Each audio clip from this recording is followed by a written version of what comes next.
There now, welcome back to the workshop, and this is a bit of a special video for me, and hopefully it'll indulge you guys a little bit too. So I mentioned when I was stripping the Rosengart engine that I had a reasonably interesting collection of tools, specifically spanners, and there was some keen interest from the comment section about people wanting to see this collection. So I have picked out today a few of the ones that I think are particularly interesting, but there is loads and loads more. So you guys let me know what you think and if you have an interest in this. So we're going to start off with a spanner which is from a brand, and my humblest apologies if I make a gaff of pronouncing this, but we think it's Jador is the brand, and it's sort of a mid-level German spanner. I have some interesting marks of this spanner. So this is a Jador spanner. Unusual sizes, obviously made in Germany, middle of the road spanner. We got some good information actually about this from our commenter in the Rosengart video, and he said Jador is actually a break-off from the Dowidat company. It's one of the brothers. Unusual size is 24-27. You know, if it was in a European spanner, generally speaking, you'd see it be, say for example, a 24 spanner would maybe have paired with it maybe a 22, which would be a common size, whereas this is kind of going the other way, 24-27. So it's kind of an unusual spanner. Lovely spanner in the hand. One of the sort of I suppose trademarks of their spanners is they're quite slim but big around the sort of aperture, so you can see there's a lot of metal around the aperture here, but quite a slim spanner this way. So really nice for getting into kind of awkward spots and tight spots, but yet still really stout and strong.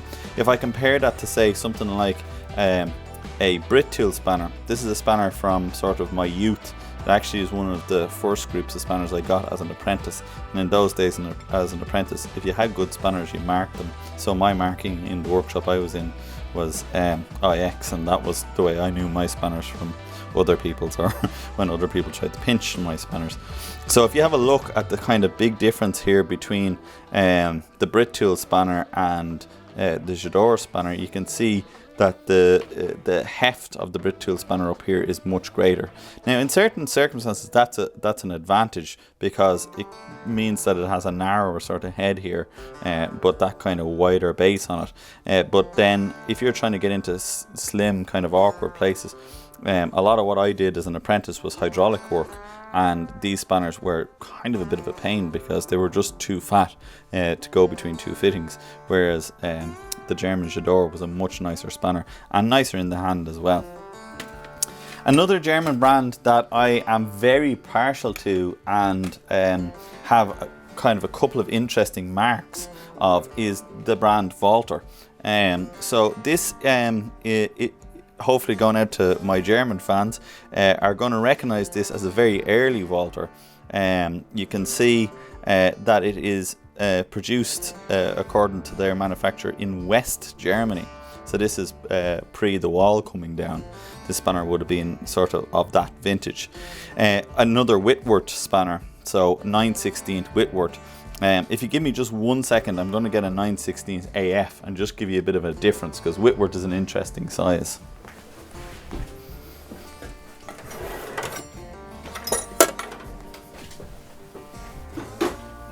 Yeah, my apologies. So this is just a kind of generic modern Teng tool spanner. I have loads of these in the toolbox that I use kind of for my everyday work, and in fact this is one of the spanners I have since I was an apprentice. So this is a 9/16 AF spanner, and let's just compare that to a 9/16 Whitworth spanner.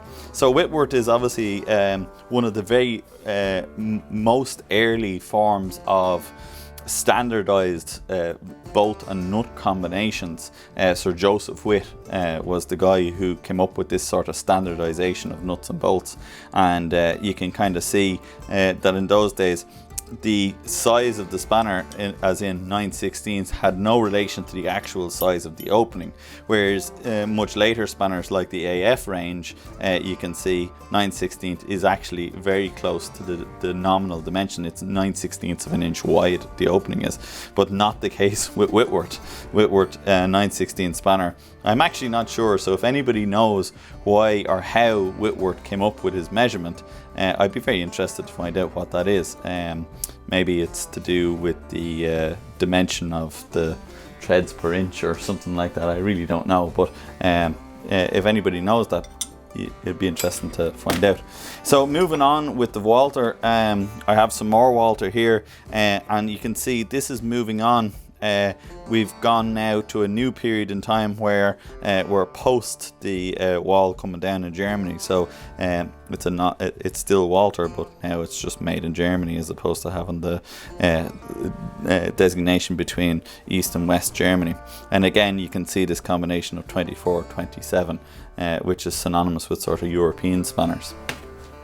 An interesting one over here, and I'd love information on this. I can't find much on the internet. We did have a bit of a peruse around, but can't find much on the internet about it. WFR, made in Germany. We found some information about WFR Holdings, but really not much about it, or about kind of who it or what it was. So this is Whitworth again, half-inch Whitworth, 7/16 Whitworth. So again, an unusual kind of spanner, quite old. This one's been around with a while. I'm not really sure about the vintage of it, but I picked it up at an auction a few years ago, and you can see I have a lot of Whitworth. Another real interesting spanner, if we look over here, is this baby. This is one of the very first spanners I ever actually bought, and I bought this as an apprentice. I actually initially served my time as a plant fitter, a construction plant fitter here in Ireland, and this was one of the very first spanners I bought, which is a Brit tool spanner, obviously made in England, and you can see we're into the British standard here, BS, so it's 1 inch and 1/8 British standard, and up this end it's British standard 7/16, but it says here that it's 7/16 or 7/8, my apologies, Whitworth. So kind of an unusual spanner. Hefty piece of kit. Have really absolutely no use for this spanner anymore, but I've kept it because it's one I really like, and it brings me back to my youth and brings me back to when I was an apprentice. Speaking of bringing me back to my youth and when I was an apprentice, my oldest hammer, beyond my apprenticeship actually, I got this hammer when I was, I think it was 11 years of age or 12 years of age, and I picked it up at a local sale here in my hometown, and there wasn't really any tools in the home sale, but there was a really nice guy had a stand where he was doing some sort of blacksmithing stuff, and this Copperhammer was there, and I finagled him into giving it to me. Told him what I was interested in, and I was all about working on cars and engines and gearboxes and stuff, and he took pity on me as a young fella and gave me the hammer, so I have it to this day. The poor handle could probably do it being replaced at this stage, but I just haven't had the heart, and you can see the tops are well rounded over. Okay, so on from that, other unusual spanners here. This one is one my grandfather gave me, and it is a Calor Gas spanner from the Calor Gas company, which would be very popular here in Ireland. And it is the spanner that was used for opening the bottles of gas when they would have had it. I imagine this came from the Irish Rail. I'd say that's where they got these spanners, because my grandfather worked with Irish Rail, or as it was at the time, CIE. So I got that spanner from him, and I've kept it ever since. I don't even know what dimension it is. We must measure it and see what size it is, but it's just been in there. I suppose we'll stay on this kind of trend of unusual spanners from a long time ago.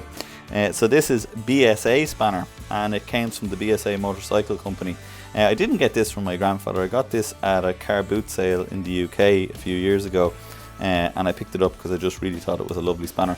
I imagine probably for adjusting the chain tension, or for removing the rear wheel, or something like that. It has a box on one end and a half inch on the other end. So I'd say this came with your Bsa motorcycle.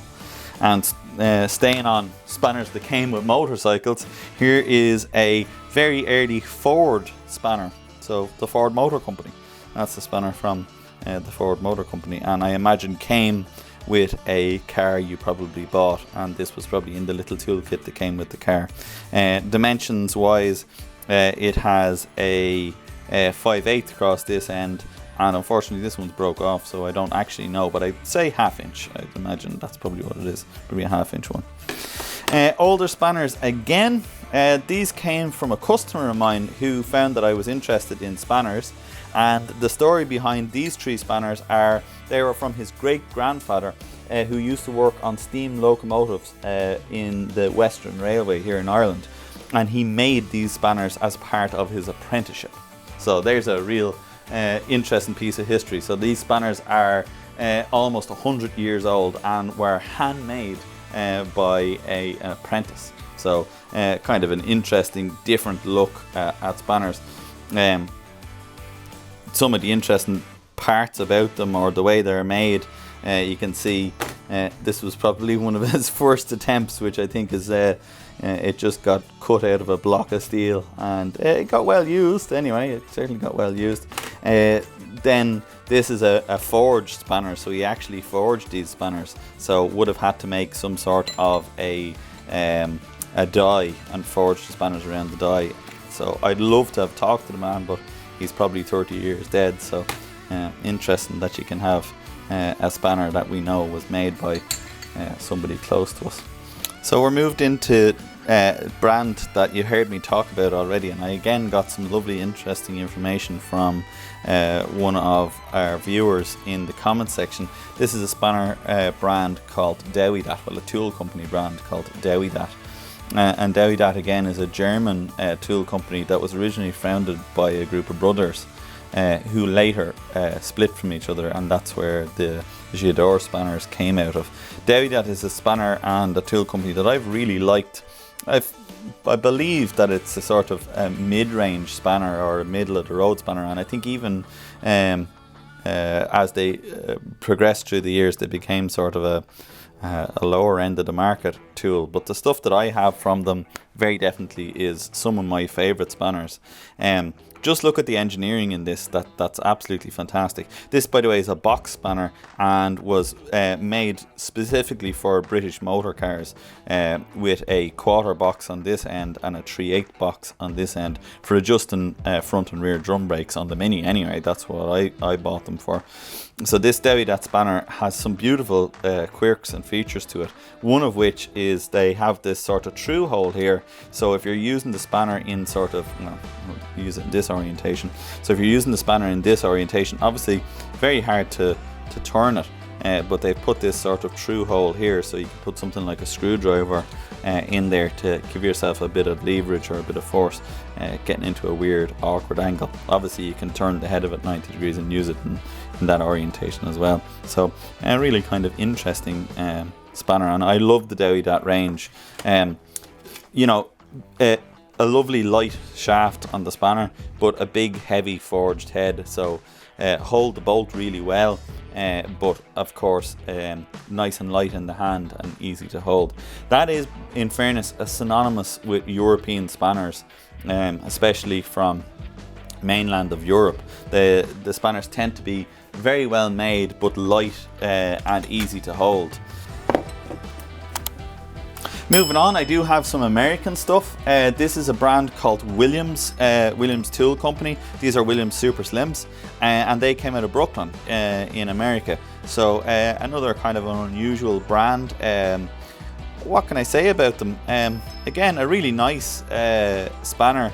The 5/16 AF box end, which is really brilliant for a Mini. You can see I've done some work on this spanner over the years, and that's so that you can use it on the front brakes of a drum brake Mini.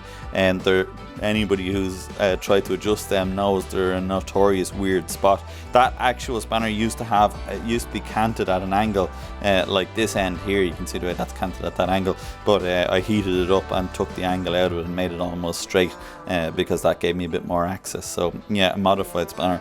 There's many people out there crowd would probably kill me stone dead and say it's a sacrilege to modify spanners, but at the end of the day the tool has to get where it needs to go so it can be used.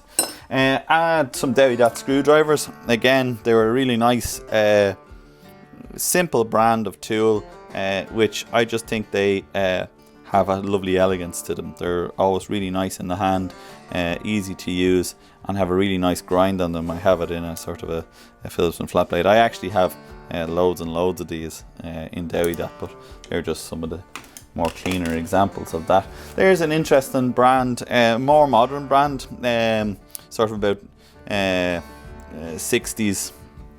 They came about, Hilka Tools. They're an English brand out of Chessington, I think, is where they come out of. A really nice tool. Don't see them around much anymore.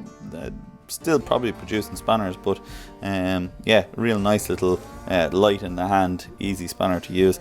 The reason I like them is they came in some unusual sizes which were great for a mini. 17 and 16 on the one spanner. 16 is 5/8, which is perfect for doing the rocker cover, and 17 is very, very close to 11/16, which is great for sort of wheel nuts or the top ball joint or something like that in the mini. So it's a spanner that I liked and worked well for me. Moving off spanners onto sockets, I have a question for you guys as my viewers, and I'm going to put this to you. This is a brand of sockets which I think it might be Geodor or Jador, but I'm not really sure because it's not marked on it. I know they're from Germany and I know they're a German socket, but the only marking they have is this, and I have loads and loads of these. So if you guys as viewers recognize that branding and could put me straight on what they are, I'd really appreciate it. As I said, I think they might be that brand, but I'm not really sure. I have a lot of British stuff as well, especially in taps and dies and tap wrenches and stuff like this. These are Presto. This is my one of my very first die wrenches that I bought as an apprentice, again, Presto England. So this is the 1.5 inch Presto wrench, so it'll turn up to 1.5 inch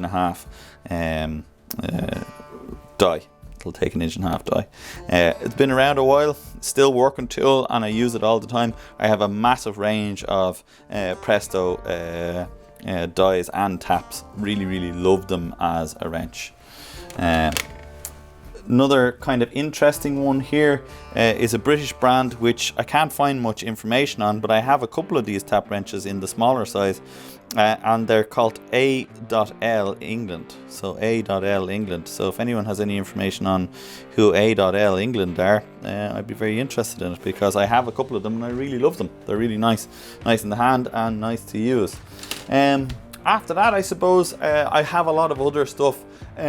People might be wondering, I don't have any snap-on. Am I anti-snap-on? No, I was a poor apprentice for a long time and certainly could not afford snap-on. I had a couple of people who were very instrumental in my outlook as a young apprentice. Both of my grandfathers were men who worked with their hands.